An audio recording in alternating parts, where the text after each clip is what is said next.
अध्याय 5 श्लोक 9।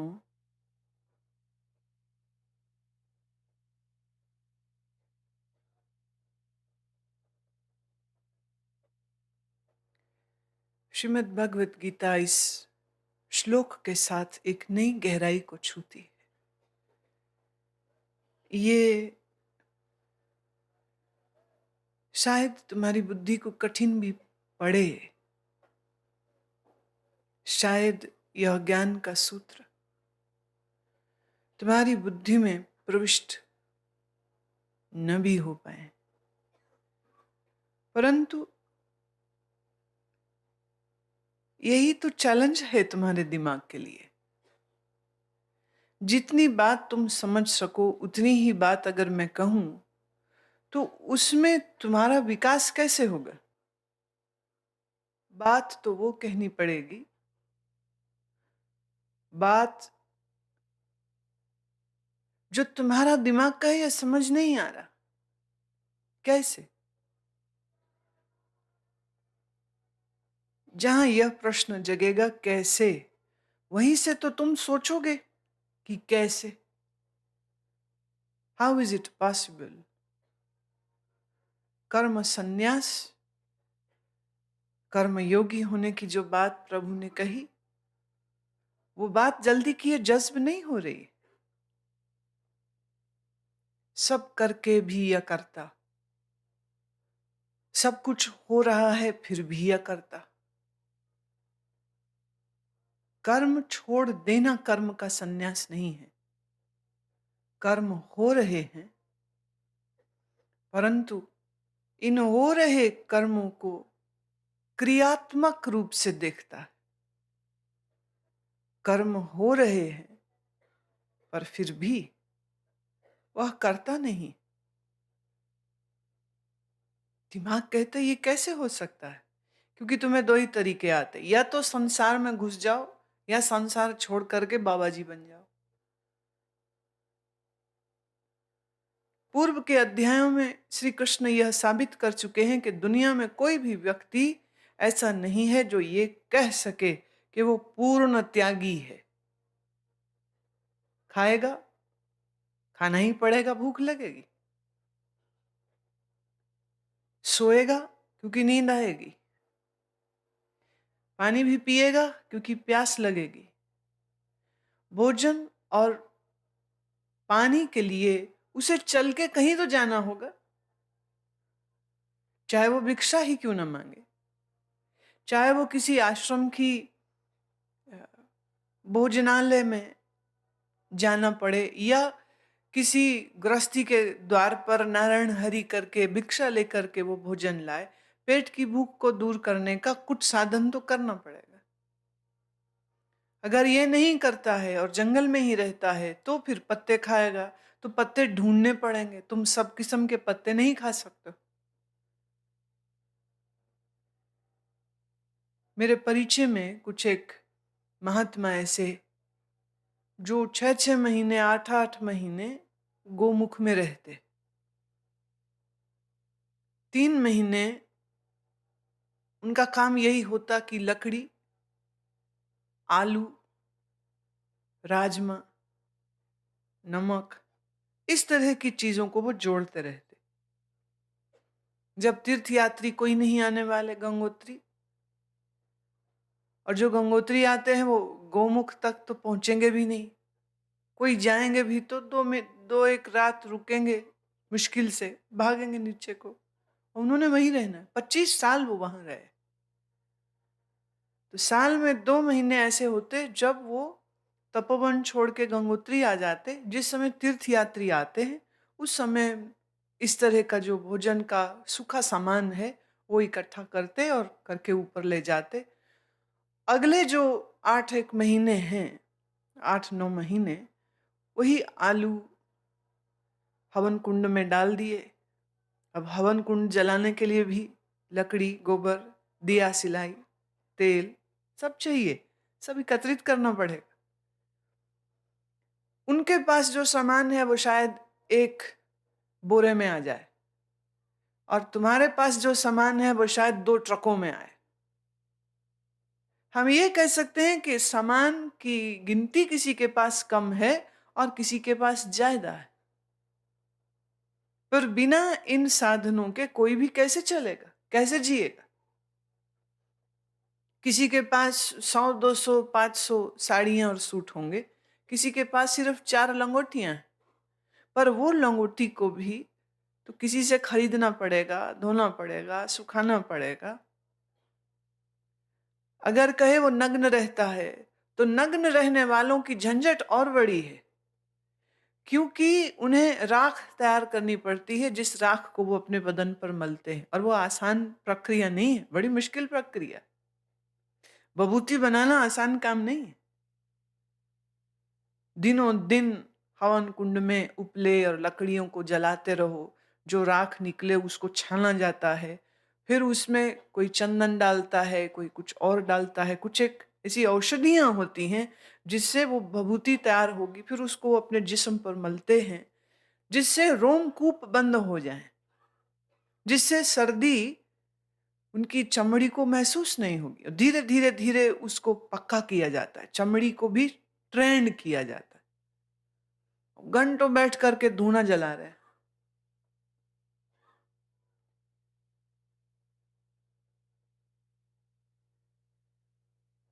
गांधी गर्मियों में पंखा नहीं लगवाते थे, बिजली का उपकरण इस्तेमाल नहीं करते। चादर गीली करे, तौलिया गीला करें और वो गीला तौलिया सर में रख लिया। जब भीषण गर्मी होती है तो हर 1 घंटे में सूख जाएगा, गर्मी तो लग रही है, फिर उसको निकालो, फिर उसको गीले पानी में फिर सिर पे डालो। एक व्यक्ति कहता है मैं इस प्रकार तपोमयी कठोर जीवन जीऊंगा, दूसरा कहता है मैं थोड़ा अकल से जी लूंगा, मैं पंखा ऑन कर लेता। एक व्यक्ति कहता है कि मैं गीले तौलिए से अपनी गर्मी को दूर कर लूं। एक व्यक्ति कहता है सर्दी में मैं सिर्फ विभूति शरीर में लगाऊंगा, मैं कोई कपड़ा भी नहीं पहनूंगा। जो कपड़ा पहन रहे हैं, और एक नहीं, दो नहीं, 4-4 लेयर्स के कपड़े वुलन के तुमने पहन रखे हो, और तुम्हारे सामने एक लंगोटी लगाए हुए महात्मा खड़ा हो, निश्चित तुम उसे देख के कहोगे ये बड़ा महान व्यक्ति, तपस्वी है, त्यागी है, और तुम अपने आप को उससे छोटा भी महसूस करोगे। फिर मैं ये कहती हूँ ये तो चुनाव की बात है। उसने उसी लाइफस्टाइल को चुना। आपने शॉल स्वेटर ओढ़ के सर्दी दूर कर ली, उसने अपनी चमड़ी को मोटा कर लिया है और उस पर विभूति लगा दी। इसमें बड़े छोटे या तपस्वी या न तपस्वी होने की बात कहाँ आ गई? कर्म तो वो भी कर रहा है, कर्म तुम भी कर रहे हो। फर्क ये है तुम्हें हर सीजन में नया डिजाइन का कोट स्वेटर चाहिए, और जो एक लंगोटी में जी रहा है वो इन पचड़ों से बच गया है। अब उसको कोई लेन देन नहीं है कि आजकल के सीजन का कलर कौन सा है, आज के इस साल का रंग क्या होगा। फैशन मैगजीन्स घोषित करती हैं, प्रेडिक्शन देती हैं, इस साल ये रंग होगा। पूरी दुनिया में पेरिस से लेके न्यूयॉर्क तक, दिल्ली से लेके बॉम्बे तक, सब लोग फिर उसी कलर, उसी पैटर्न को फॉलो करने लग जाते हैं। पर जिसने एक लंगोटी में जीना है वो इन सब पचड़ों से बच गया। कपड़ों से तो बचा ही बचा, डिजाइनर कपड़े तो भूल जाइए, उसको कोई लेन देन नहीं रह गया। परंतु इस शरीर की सुरक्षा के लिए कुछ तो करना ही पड़ेगा। कोई कितने अनुपात में करता है, कोई कितने प्रोपोर्शन में करता है, फर्क सिर्फ उसी बात का है। एक आदमी का मन नहीं भरता है, सैकड़ों कपड़े, फिर भी जब बाजार जाएगा उतनी बार लगता है अच्छा ये अच्छा है, ये रंग अच्छा है, ये डिजाइन अच्छा है, ये अच्छा है। एक आदमी कहता है जीना कितने दिन, तो जितनी मुझे आवश्यकता है मैं उतना ही रखूं।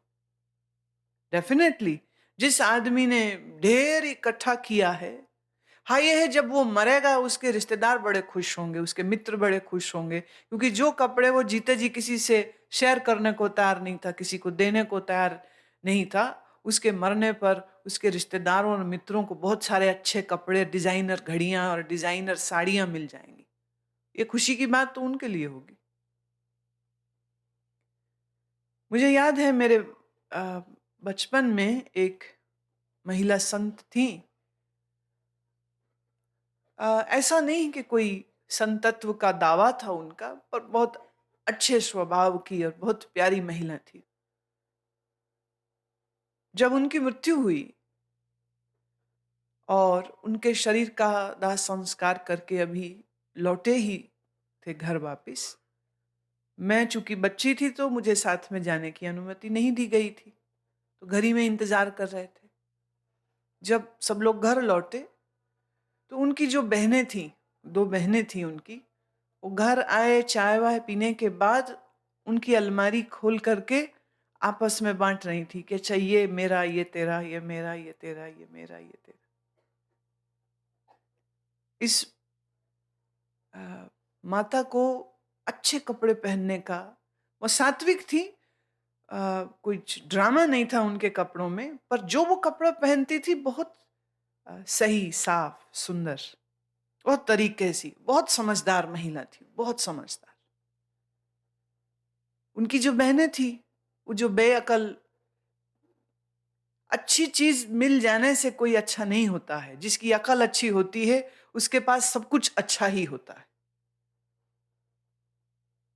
आपको महंगे अच्छे कपड़े पहन के सुंदर लग जाएंगे, नहीं। अगर तुम सुंदर हो तो चित्रों में भी सुंदर लगोगे, और अगर तुम सुंदर नहीं हो तो तुम महंगे से महंगा परिधान पहन लो तो भी तुम आ, सुंदर नहीं प्रतीत होगे। ये दोनों बहनें कपड़े की बांट कर रही हैं, ये मेरा, ये तेरा, नहीं मैं तो मुझे अच्छा था। बहन ने कहा था कि मेरे बाद तू ले लेना, वो उसने कब कहा था, उसको तो पता भी नहीं था कि वो मर जाएगी। कपड़े के लिए दोनों बहनें आपस में लड़ रही थी, और मैं देख रही थी कि क्या कीमत है, क्या कीमत है तुम्हारे सामान की।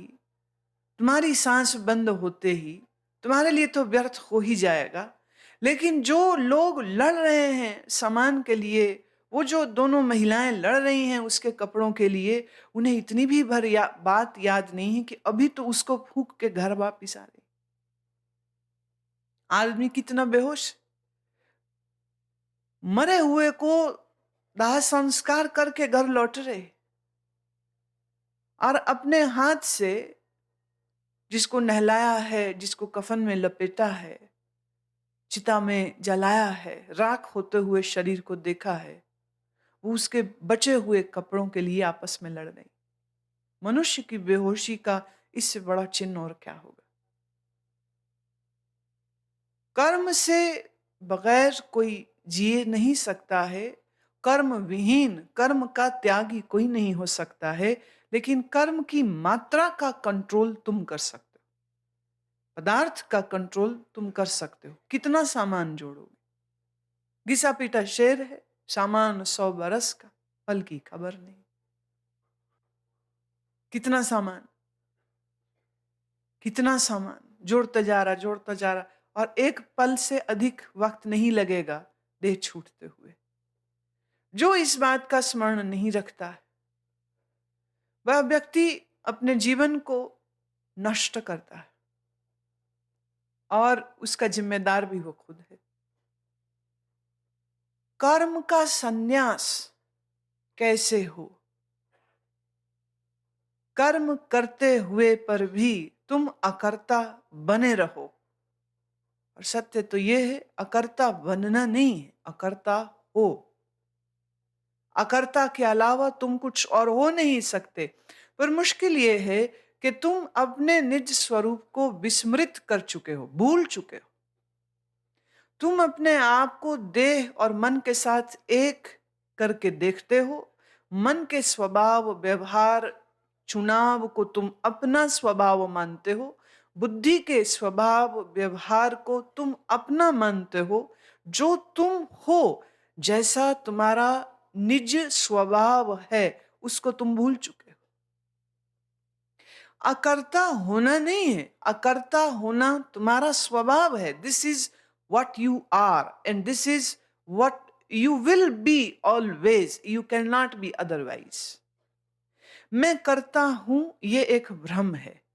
I am a doer. This is a myth. This is a false. पर अपने आप को शरीर मन बुद्धि के बगैर हम जानते नहीं। मैं देह के बगैर कैसा हूं, कौन हूं, समझते नहीं।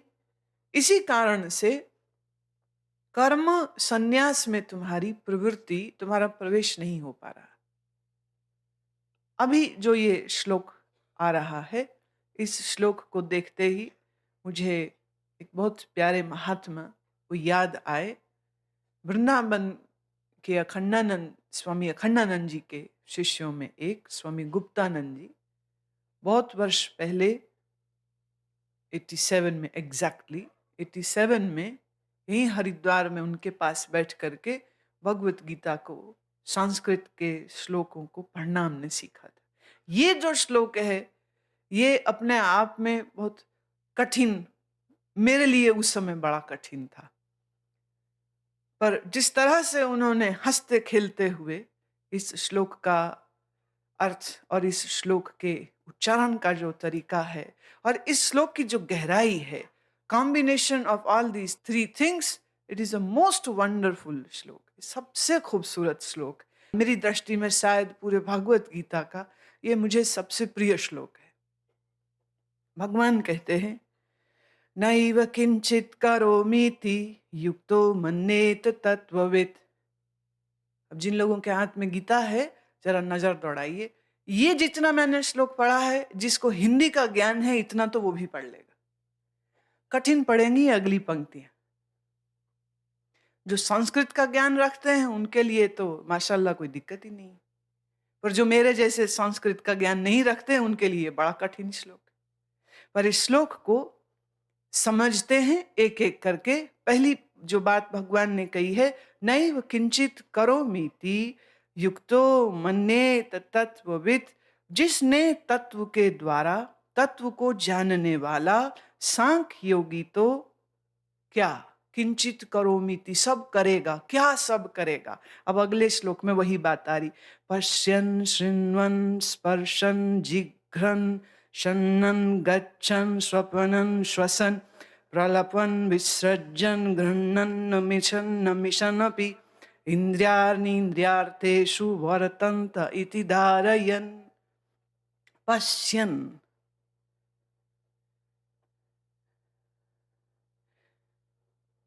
देखता हुआ। पश्यन मैंने देखता हुआ,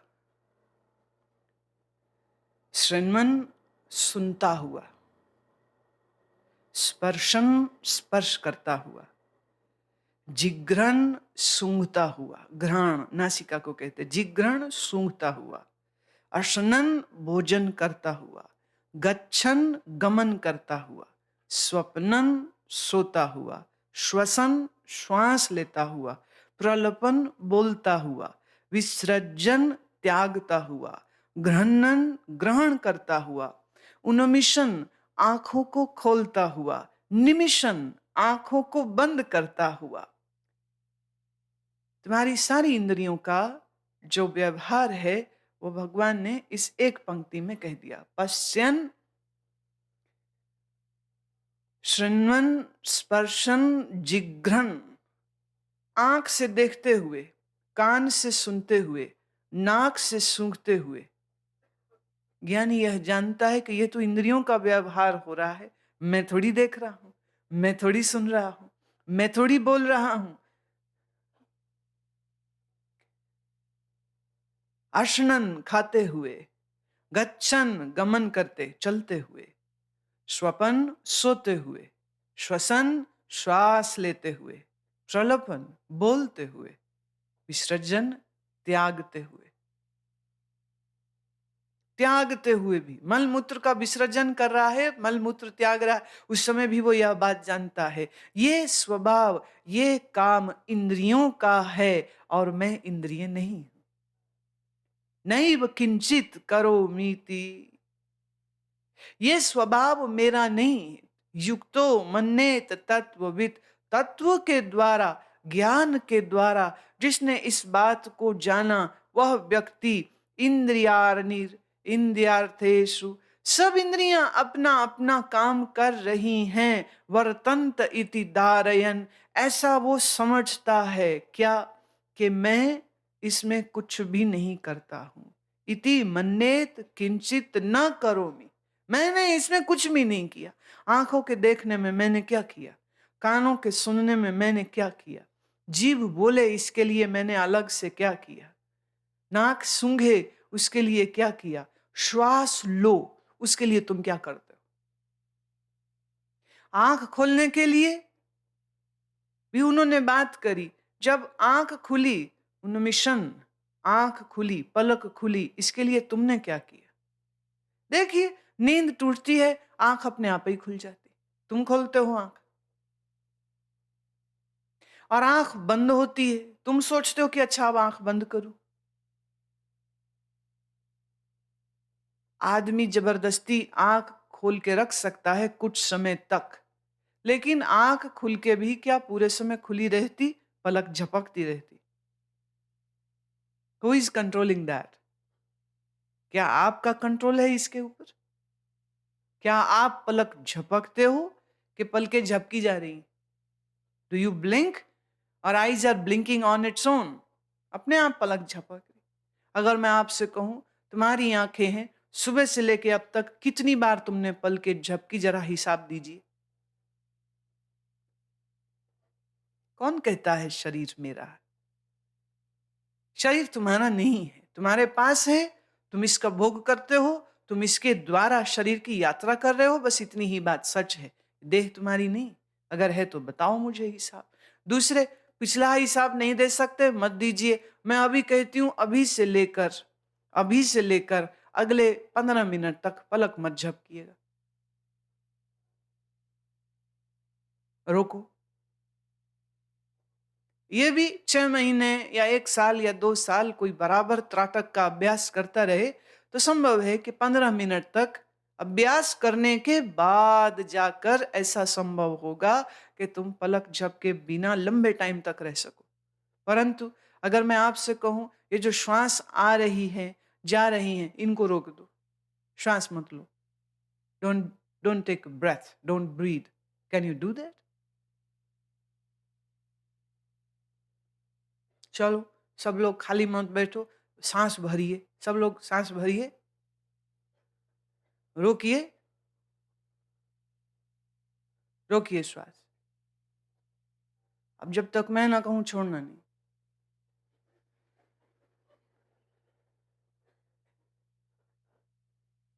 छोड़ दिया, बेईमानी नहीं। तो चलो एक बार फिर से करते, आज्ञा पालन करो।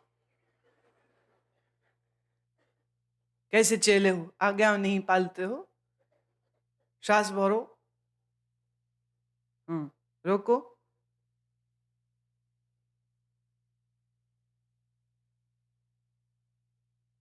कईयों की हवा निकल गई।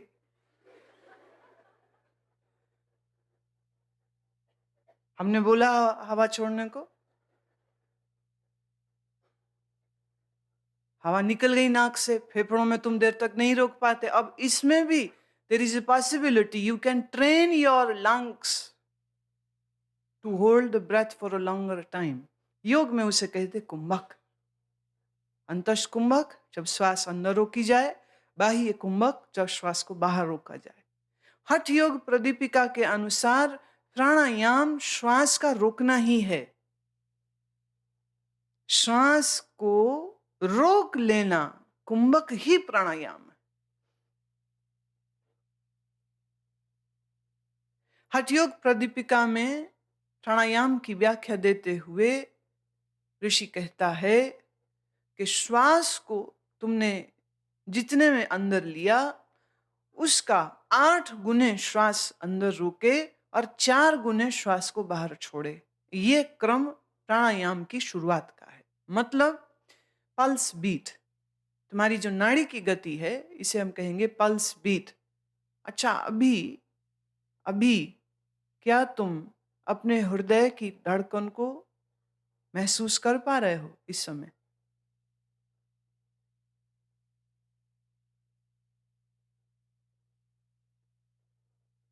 और प्राणायाम कहता है हृदय की गति का काउंट होना चाहिए। 1 2 3 4, ये जो जुबान दराजी करके गिनती करके प्राणायाम नहीं होता है। हृदय गति, कितना होश है कि आपको अपनी हृदय गति सुन रही? पर जिन्हें ना सुन रही हो, जो अभी नया-नया अभ्यासी है, वो अपनी नाड़ी की गति, अपनी नाड़ी को यहाँ पकड़े और नाड़ी की गति के अनुसार नाड़ी फुदक रही है, 1, 2, 3, 4 माने अगर 4 की गिनती में श्वास भरे, तो उसको 4 गुने अंदर रोके, माने 12 नाड़ी गति रोके और 2 गुनी में श्वास को बाहर करे। ये होता है प्राणायाम का एक साइकिल, पूर्ण प्राणायाम। इस प्रकार धीरे-धीरे आज आप 8 12 गिनती तक रोक सकते हैं, फिर धीरे-धीरे उसे 16, 24 करते संभव है कि आप श्वास को लंबी देर तक, कई घंटे तलक रोक सकें। It's matter of training your lungs.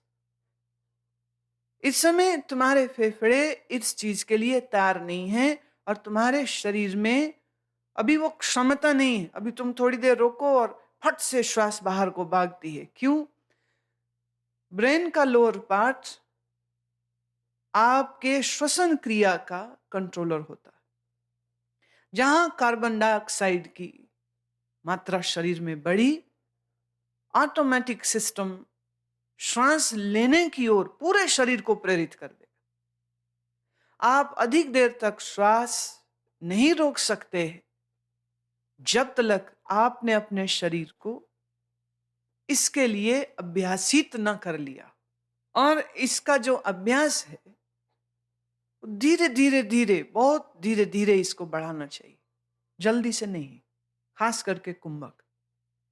चूंकि अब जिक्र मैंने कर दिया है, इसलिए मुझे थोड़ा और इसके विषय में एक चेतावनी भी देनी है। जो लोग कुंभक का अभ्यास करना चाहते हो, उन्हें कम से कम 2 वर्ष तक नाड़ी शोधन, अल्टरनेट ब्रीदिंग, लेफ्ट से लिया राइट से छोड़ा, राइट से लिया लेफ्ट से छोड़ा, भस्त्रिका, कपालभाति, अग्निसार, ये जो 4 ब्रीदिंग टेक्निक्स हैं, इसका अभ्यास कम से कम 2 साल तक चले और उसी के साथ साथ हफ्ते में 4 दिन कम से कम जलनेति, हफ्ते में 1 बार कुंजल क्रिया और कम से कम 1.5-2 घंटे योग आसनों का अभ्यास। अब किसको क्या आसन करना चाहिए, ये गुरु से पूछें। गुरु आपके शरीर का डायग्नोसिस करेगा, आपकी जो शरीर की स्थिति है उसके अनुसार आपको बताएगा तुम्हें क्या आसन करने चाहिए, क्या आसन नहीं करने चाहिए। और आसन करना का भी एक ढंग है, एक तरीका है। Your body should be in right proportion. कहाँ स्ट्रेच करना, कहाँ नहीं करना, कहाँ श्वास लेना, कहाँ श्वास छोड़ना, इस बात की समझ होनी चाहिए। ऋषि अमृत आश्रम द्वारा प्रकाशित मासिक पत्रिका, गहन आध्यात्मिक सूत्रों, स्वास्थ्य संबंधी लेख और विविध कार्यक्रमों की जानकारी से पूरित ये पत्रिका अब हिंदी व गुजराती दोनों भाषाओं में उपलब्ध है। सदस्यता हेतु संपर्क करें 0130-221-6500 व 0130-221-6501।